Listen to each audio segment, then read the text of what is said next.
Olha, seu Madruga, eu posso suportar que o senhor não me pague o aluguel, mas um beliscão eu não aguento nem do meu pai! Ah, nem do seu pai...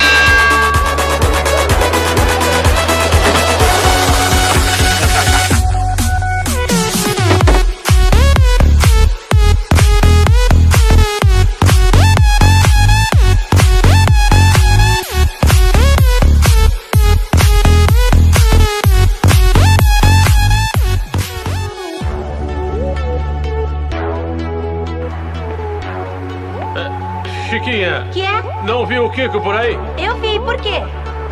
Porque a mãe dele me pediu para trazer todos os salva-vidas para o caso dele querer entrar na água. Como ele não sabe nadar.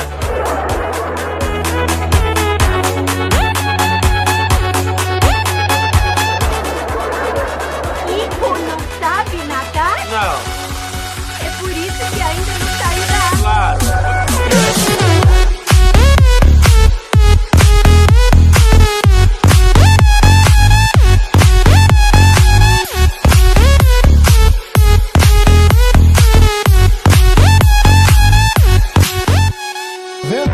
De nós não teremos qualquer manifestação caso se contamine. Tem razão, Chapolin. Tanto me disse que eu estava sadio, que eu me sinto sadio. Eu me sinto muito bem.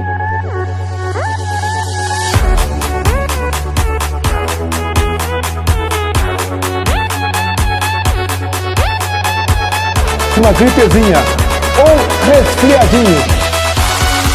Meus mais sinceros pêsames.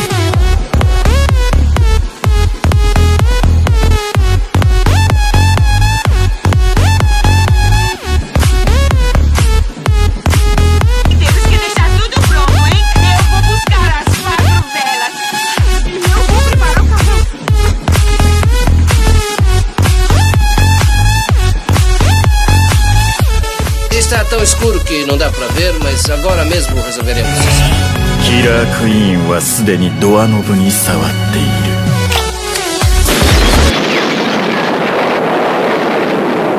Percebe, Chaves? Eles prepararam tudo de antemão. Galera, se você gostou, se inscreva no canal, ative a notificação para não perder nadinha e já deixe seu joinha. Deixa a chuva de like aí, galerinha. Tchau!